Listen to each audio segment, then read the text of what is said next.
KKR भाई, depending champions. KKR भाई, जब आप चैंपियंस बन जाते हो तो भाई ऑक्शन का नाम ही मत लो। आप उसी प्लेइंग 11 से एक और सीजन खेलना चाहते हो, लेकिन ऐसा होता है नहीं। इसीलिए केकेआर भी उतरी थी ऑक्शन में। बहुत सारे खिलाड़ियों को किया था रिटेन। इनके पास तो भाई अनकेप्ट भी नहीं बचा था। सारे राइट टू मैच कार्ड भी इनके पास नहीं बचा था। सबको कर लिया था रिटेन, लेकिन फिर भी अपने पुराने खिलाड़ियों को नहीं जोड़ पाए हैं।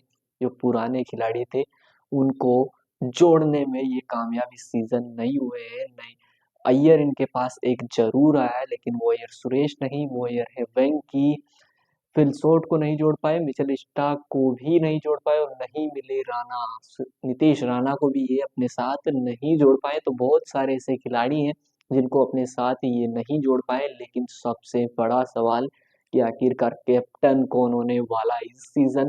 केकेआर को लीड कौन करने वाला है? क्या रहाणे, रिंकू, वेंकी, या आंद्रे रसल, या फिर नारायण? कौन करेगा केकेआर की कमान, कौन संभालेगा? ये सबसे इंटरेस्टिंग सवाल है, और इसी पर भी हम बात करेंगे। लेकिन उससे पहले बात करते हैं टीम पर कि किस तरीके से केकेआर इस सीजन दिखने वाली है। भाई, स्कोर तो इनका बहुत ही अच्छा है केकेआर वालों का। इन्होंने पुराने खिलाड़ियों को ही जोड़ना चाहा है, इसीलिए केकेआर वेंकटेश अय्यर के पीछे इतने दूर तक भागे। उनको 23 करोड़ 75 लाख में अपनी टीम में फिर से शामिल किया, क्योंकि अपनी उसी स्ट्रेटजी के साथ ऑप्शन में उतरे थे कि अपने पुराने खिलाड़ियों को ज़्यादा से ज़्यादा अपने पास वापस लेकर आए।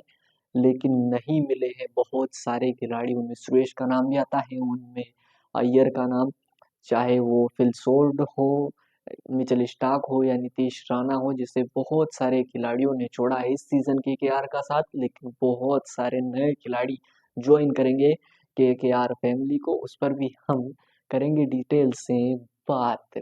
अजिंक्य रहाणे को भी केकेआर ने इस सीजन अपने साथ जोड़ लिया है। साथ ही वहां पर आ चुके हैं किंटन डिकॉक, मोइन अली को भी अपने साथ जोड़ लिया है। वही एंडी नोकिया को भी अपने साथ जोड़ लिया है। क्या जो काम करते थे फिल शॉट, वह काम अब कर पाएंगे क्विंटन डिकॉक? इस पर भी एक बड़ा सवाल है। जो काम करते थे मिचेल स्टार्क, वो काम कर पाएंगे एंडी नोकिया? ये भी एक इंटरेस्टिंग फैक्ट हमें देखने को मिल सकता है। सुरेश अय्यर का रोल बहुत ही छोटा था, लेकिन चाहे बल्ले से उनका रोल छोटा हो, लेकिन काम उन्होंने बहुत बड़ा किया, टीम को चैंपियन बनाया। लेकिन वहां वो काम कर रहे थे नारायण। नारायण ने जिस तरीके से पिछले सीजन बल्ले से और गेंद से दोनों से कमाल दिखाया, वो लाजवाब था। सुनील नारायण ने कमाल की बैटिंग की, जिसके कारण केकेआर को चैंपियंस बनाने में उनकी एक बहुत बड़ा रोल था। इसमें कोई भी गलत फहमी किसी को भी नहीं होनी चाहिए। उनको ऑक्शन में पता था कि हम दोनों ईयर्स में से किसी एक ईयर को रोक पाएंगे। उन्होंने सुरेश को नहीं मिले तो वेंकटेश को रोकना चाहा, और वेंकटेश को रोक भी लिया। साथ ही इनके पास है दो कमाल के मिस्ट्री स्पिनर, वरुण चक्रवर्ती और सुनील नारायण। कमाल की गेंदबाजी कर रहे हैं भाई दोनों। पिछले सीजन एक भी रन इतनी मुश्किल से, इतनी शानदार कमाल की गेंदबाजी की कि बैटर्स इन्हें पढ़ ही नहीं पा रहे हैं। वरुण चक्रवर्ती और सुनील नारायण 8 ओवर का स्पेल डालते हैं, जिसमें रनों का एकदम सूख जाते हैं, रन बिल्कुल भी नहीं आते हैं। साथ ही वरुण चक्रवर्ती तो इंडिया के लिए भी कमाल कर रहे हैं।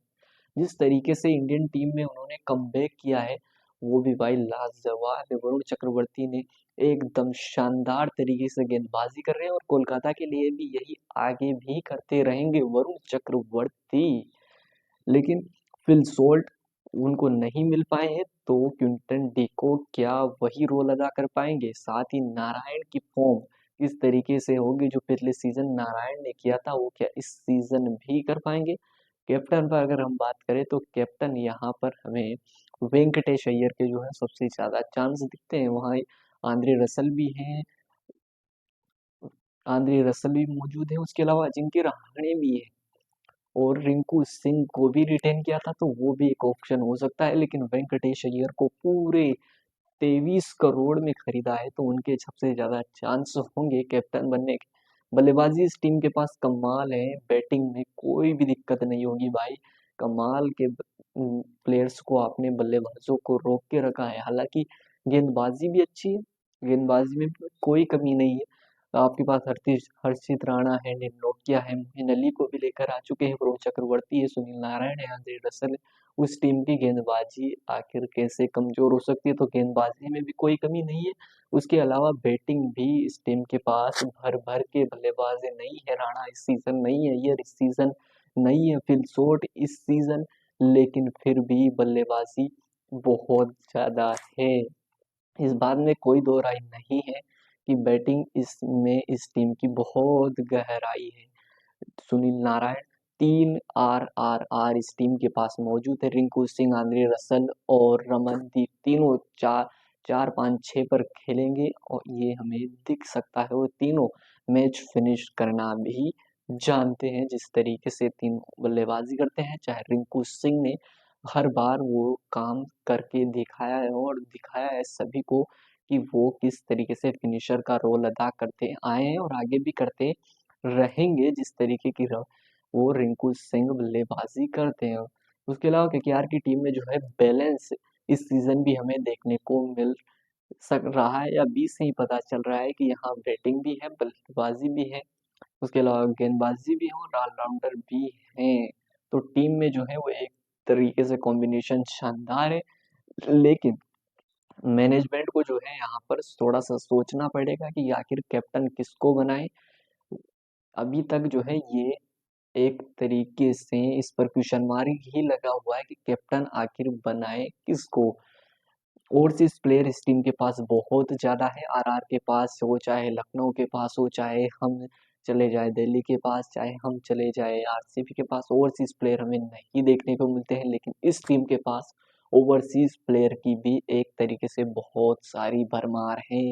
तो ये टीम आईपीएल 2025 में भी हमें चमत्कार करती हुई दिखेगी। नेक्स्ट कैप्टन पर अभी जो है इस टीम के पर्दा डला हुआ है। वो पर्दा जो है वो इस टीम का मैनेजमेंट ही हमें उठाते हुए दिखेगा कि नेक्स्ट इस केकेआर को कौन लीड करता हुआ दिखेगा।